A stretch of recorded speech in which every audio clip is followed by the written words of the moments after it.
Welcome, Dads of Wrestling fans, to episode 11 of Dads on Wrestling. I am one of your hosts, the Renegade of Wrestling, J.J. Williams. With me, as always, Mr. T.W., Jeff Meacham. Thank you. Host of his own highly successful, as I'm sure you all know, Talk Wrestling. The brains behind the production. But anyways, our last week's installment, we covered Wrestlemanias 1 through 9. And now we're going to pick up right here and continue running, starting with WrestleMania 10 through WrestleMania 18. WrestleMania 10, what I remember the most about it was the curtain jerker. Yes. Bret Hart versus Owen Hart. Owen Hart finally getting out of his brother's shadow a little bit, able to show the world that he's just as good, if not a little bit better, than his big brother. On that night, he was, no doubt about that. You know, and that feud carried for a good 2.5, 3 years. Yeah. It kind of died out a little bit in '95 and toward '96, '97 because Bret had other issues to deal with, obviously. But you know, they carried that until after WrestleMania 13. Yeah, and in my opinion, that was one of the last really great feuds because everyone knew they were brothers. Everyone knew they loved each other. That they were going over to Hart House every Sunday and having family dinners and shit. Absolutely. But they did not talk to each other on the road. They took separate flights so they wouldn't have to see each other.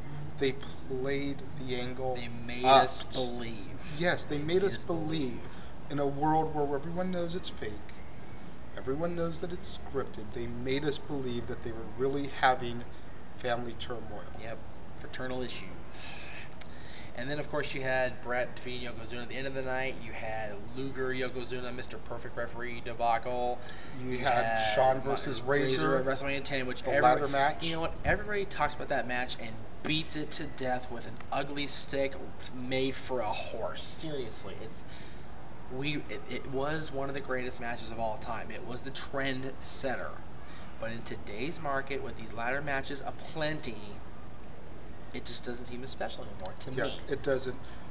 Which is why, even as a newer fan as compared to you, I hold the WrestleMania 10 ladder match as the setting stone all the way up until No Mercy 99, one of the Hardys and Edge and Christian, match 5 in the Terry Invitational Tournament, to the tag team ladder match and just shattered Shawn and Razor. Yes. But that was the standard bearer for a good 5 years. But at the end of the day, I had a hard time putting that in that poll.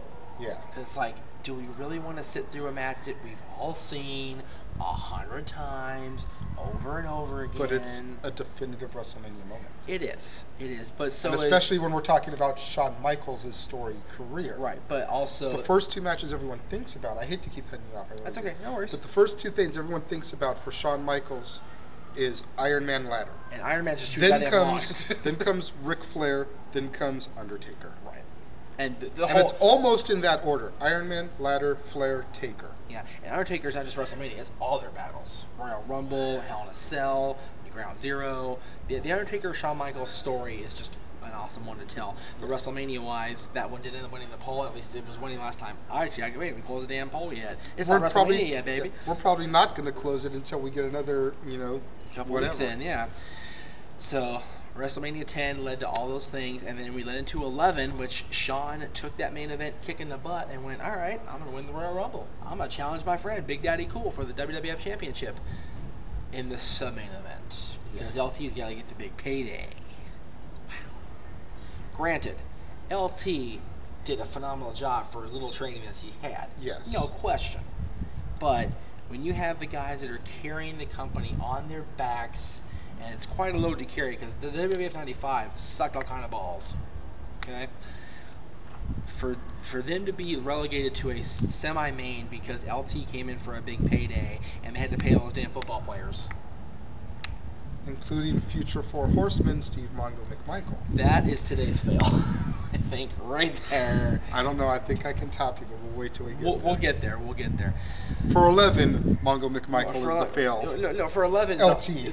The whole LT football player's ridiculous amount of money being shelled out. Salt and Pepper sending him to the ring. That was actually okay. I didn't mind that part because they were shaking and they were doing their whole thing. They had enough to shake. They had enough to shake, especially the middle one. Yeah. There you go. Anyway, so WrestleMania 12. Was she salt and or pepper, by the way? I'm just curious. The middle one was Spinderella. All right. Well, then, the DJ. Then we'll call her Salt. Okay. I don't even know what that means. 12. Okay. 12 upsets me. I know Jay's done for a minute, so I'm gonna carry 12 here. 12 upsets me to this day. Granted, it had a great Iron Man match. It had a clusterfuck Piper Goldust match. Yes. It had the debut of Triple H at WrestleMania. Yes. It had the debut of Stone Cold at WrestleMania. Yes. Why does it upset me? Yes. Why? Because the point where Shawn Michaels landed, about 3 rows back, I was supposed to be sitting there. I was supposed to get tickets for Mania that year. I know. Our cameraman's blowing me away with the imaginary gun back there. I was supposed to be going, and the tickets fell through because of financial situations. And then Shawn does his little entrance, and I'm going, he's gonna land. Yeah, oh yeah, he did, mother. Well, see, WrestleMania 12 to me was kind of the genesis of my knowledge of wrestling. True. On a bigger scale. I mean, anybody growing up in the 80s kind of heard about Rock and Wrestling and Hulk Hogan and Hulk Hogan's Rock and Wrestling cartoons. You know, I wasn't into wrestling, but I still watched those cartoons because it was Saturday morning cartoons, baby! Brad Garrett is Hulk Hogan, there you go. Freaking a bowl of cereal, some Apple Jacks, some Cocoa Krispies, and Hulk Hogan's Rock and Wrestling. And I wasn't even a fan then. Well, that's why you enjoyed it. You were on a sugar high. Hey, there you go. But anyways, because I was going to City College back in those days, and my good buddy, godfather of my daughter, Bruce. Edwards. Yes, huge Bret Hart fan. And the uncle of my daughter, Mike, a.k.a. Stat Boy, a.k.a. for those of you that went to Gorilla and are in the know, Indiana Tard Boy. Huge Shawn Michaels fan. So, for weeks on end leading up to Mania, dude, who do you think's going to win, Shawn or Bret? Dude, who do you think's going to win, Shawn or Bret? Like he was going to get a different answer. Yeah, seriously. One wanted Bret, one wanted Shawn.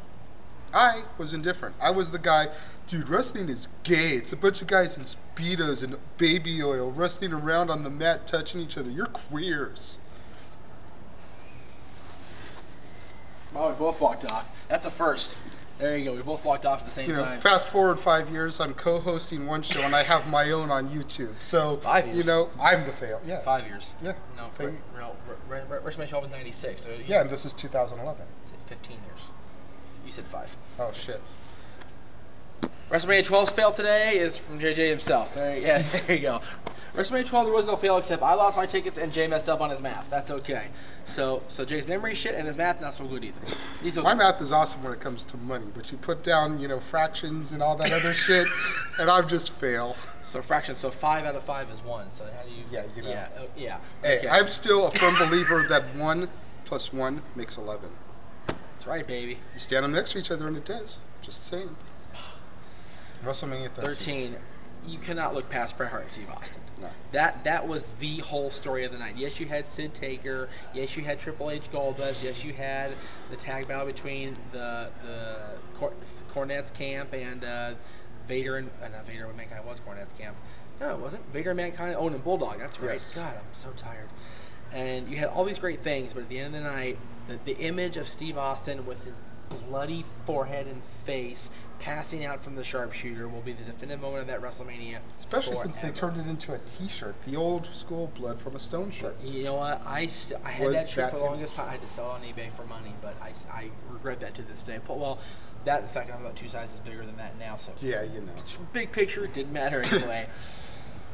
As is, I'm squeezing in the Double A's WrestleMania 23 jersey here because I forgot my WrestleMania shirts because I'm that much of an idiot this week. Yeah, now you walk off the beam. I know. WrestleMania 13 also, of course, had the WrestleMania debut of The Rock, Rocky Maivia, versus the Sultan, a.k.a. Rikishi, which will be our head shrinker, Fatu, quite a few, personalities on Rikishi's family thing. Rocky Johnson, Rock's dad got involved at the end of the match, which that's the main thing I remember about that match and part of why I pushed for it to be in our WrestleMania Rewind days because, not growing up in the 80s, the fact that here's The Rock and his dad is getting involved in Mania.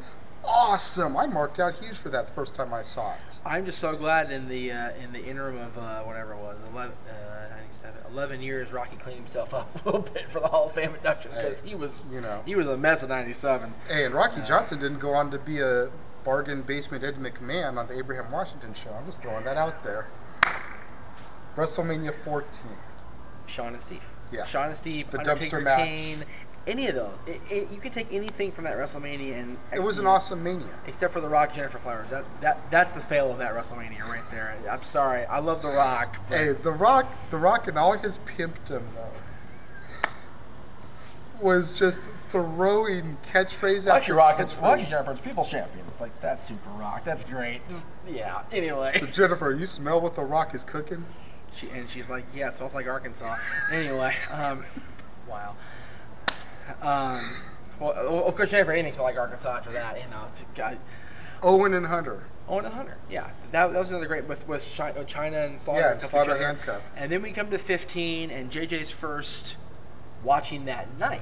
Yes. WrestleMania. And the two images that stick out the most for me from WrestleMania 15, and they weren't even great moments by any means when you get like to the nitty gritty, but the two images that stand out in my mind from WrestleMania 15 is Butterbean knocking the shit out of Bart Gunn in like 20 seconds. Yeah. Okay, after that long build up for the Brawl for All and Bart Gunn kind of being billed as this legitimate tough guy contender, here comes Butterbean. Boop. Yeah. Yep. Butterbean sent Bart Gunn's head about 15 different directions. Yeah. Literally. And moment number 2, everybody forgets and credits WrestleMania 16 as the WrestleMania debut of Edge and Christian.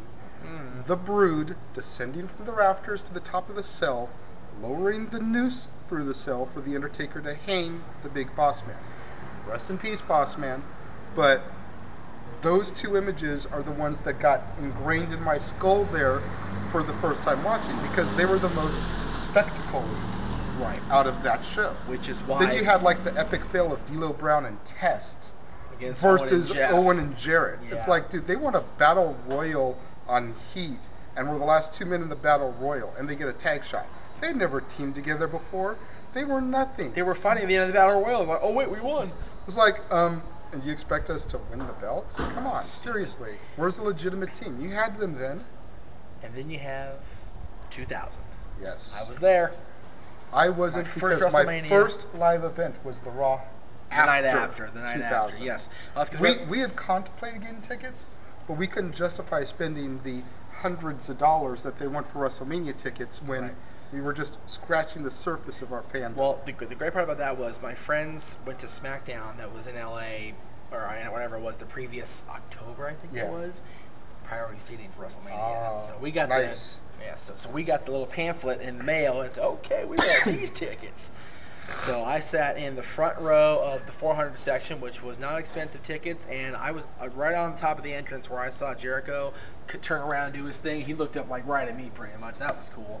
2000 was a great WrestleMania for the most part, but not one regular one-on-one match. No, every match was a gimmick. Every match was a gimmick in one way or another. So that and it made it cool. Which brings us to 17 in the gimmick battle royal. You know, you had Austin Rock 2. This guy here is going to make me watch a gimmick battle royal as part of a WrestleMania rewind. That's all I'm throwing out there. You got to. It's a WrestleMania moment. Look at it this way, okay? If we're going to do the 25 women of WrestleMania with the fail of Santina Marella, which I don't want to do either, then why not throw Hillbilly Jim and the Iron Sheik in there for one more glorious moment? You know, Bobby Heenan on commentary again. And Gene, and that's okay. True. All right. The grand scheme of things, Jeff. The grand scheme of things. But then Rock and Austin Rock 2, which was the better one of the two. I always had a partiality to 3. But we'll get to that in the next episode. Next episode, yes. You know, Austin Rock 2, Vince and Shane. Yeah. You know, any of those. And then 18. Yeah. The ascension, the return of Triple H, winning the Undisputed Championship with Chris Jericho, Hogan and Rock. Yes. You know, icon versus icon. And the match in between, the women's title match, kind of like, oh yeah, we forgot about the girls. Go out there and do that. Never been a Hulkamaniac. As I got through the years and watching, I started to become less of a Rocky fan. That match still sent chills on my spine. Oh, definitely. The moment of them staring each other down in the ring was enough to send chills on my spine, and the rest of it was just golden. What about you guys? What do you think about 10 through 18? Leave us comments, let us know. Until next time, I'm the Renegade of Wrestling, JJ Williams. I am Mr. TW, Jeff Meacham. I can't say TW, but that's okay. We'll see you next time.